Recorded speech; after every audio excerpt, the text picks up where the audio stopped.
जय हिंद। इस वीडियो में एफसीएस सॉफ्टवेयर कंपनी के ऊपर बात होगी। इस कंपनी ने अपने क्वार्टर 3 के रिजल्ट जारी कर दिए हैं। हालांकि रिजल्ट अच्छे नहीं आए हैं, अनुमान के मुताबिक नहीं आए हैं। ऐसे में हमें अब आगे क्या करना चाहिए, इसी स्ट्रेटजी के ऊपर इस वीडियो में बात होगी। लेकिन उसके पहले एक नज़र डालते हैं जो इसके क्वार्टर 3 के रिजल्ट के नंबर आए हैं उसके ऊपर।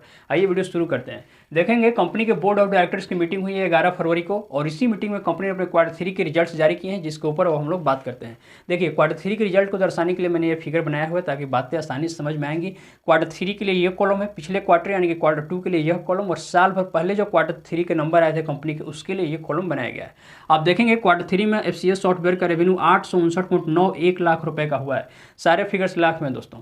तो क्वार्टर 3 में करीब करीब 860 लाख रुपए का कंपनी को रेवेन्यू जनरेट हुआ है, जो कि पिछले क्वार्टर में सिर्फ 853.80 लाख का था, और साल भर पहले देखेंगे तो 940 लाख का कंपनी को रेवेन्यू प्राप्त हुआ था। यानी कि सालाना स्तर पर तो रेवेन्यू में गिरावट आया है, लेकिन जब हम क्वार्टरली स्तर पर देखते हैं तो करीब करीब 6 लाख रेवेन्यू अधिक प्राप्त हुआ है कंपनी को।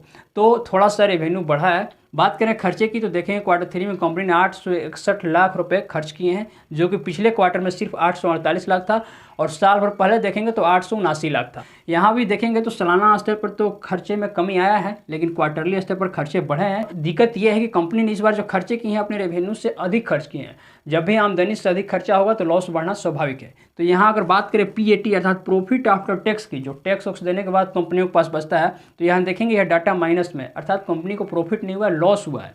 5.59 लाख, करीब करीब 5.5 लाख का कंपनी को इस बार लॉस हुआ है। पिछले क्वार्टर में यह लॉस 1.95 लाख, करीब करीब 2 लाख का था, और अगर साल भर पहले देखेंगे तो 52.35 लाख का कंपनी को प्रॉफिट हुआ था उस समय साल भर पहले। यहाँ देखेंगे तो सालाना स्तर पर भी और क्वार्टरली स्तर पर भी कंपनी को लॉस हुआ है, और दिक्कत यह है कि इस बार लॉस ज़्यादा हुआ है।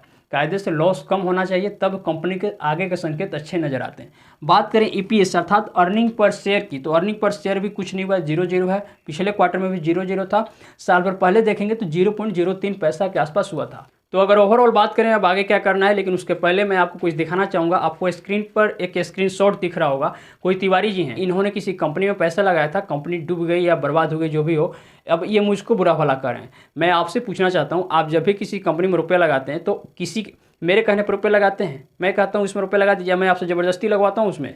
आप जब भी किसी कंपनी में पैसा लगाते हैं खुद की रिसर्च और एनालिसिस के बदौलत लगाते हैं, खुद के भरोसा पर लगाते हैं, ना कि मेरे कहने पर या किसी और के कहने पर लगाते हैं। तो अगर कंपनी डूब जाती है तो आप मुझको या किसी दूसरे को बुरा भला क्यों कहेंगे? गलती आपकी है। इसी कंपनी की बात करें एफसीएस सॉफ्टवेयर की, तो मैंने इस कंपनी को 2-2.5 रुपये पर बाई किया था, और अच्छा खासा जब प्रॉफिट हुआ तो मैंने बेच कर निकल गया, और अब भी कुछ क्वांटिटी में इसमें रखा हुआ, बेचा नहीं हूँ, लंबे समय के लिए रखा हुआ हूँ। लेकिन जिन लोगों ने इस कंपनी में इसका अप ट्रेंड ग्राफ को देखकर 7-8-9 रुपये पर बाई किया होगा, उसको तो लॉस होगा ना, स्वाभाविक है उसको लॉस होना। तो वो लोग अब कमेंट में आकर गाली देंगे कि नहीं तुमने कहा था, तुमने इसके ऊपर वीडियो बनाया था, तो मैंने इसको बाई कर लिया। तो ये कौन सी स्ट्रेटजी है आपकी? खैर, आप अपना काम कीजिए, मैं अपना काम कर रहा हूँ। अब काम की बात करते हैं, समझिए आगे क्या करना है। जिन लोगों ने इस कंपनी में अभी 2-2.5-3 रुपये का आसपास बाई किया होगा, वो भी अभी भी मज़े में होंगे, उनको नुकसान नहीं हो रहा। तो वो अगर निकलना चाहते हैं तो अभी आप निकल सकते हैं, लेकिन अगर कोई रुकना चाहता है जिसको लॉस हो रहा है तो बेशक रुक सकते हैं। इतनी भी बुरी कंपनी नहीं है, इसमें रुका जा सकता है, समय दिया जा सकता है। अभी यह साल खत्म नहीं हुआ है, साल खत्म होने में पूरा साल बाकी है। साल में 2-3 बार कंपनी एक बार और अपने नया एक ऊंचाई बनाएगी, नया हाई बनाएगी, वहाँ पर आप बेच कर निकल जाइएगा। तो उम्मीद करता हूँ मैं जो बताना चाह रहा था आपको समझ में आया होगा, वीडियो इन्फॉर्मेटिव लगी होगी। मिलते हैं नेक्स्ट वीडियो में, तब तक के लिए धन्यवाद, शुक्रिया।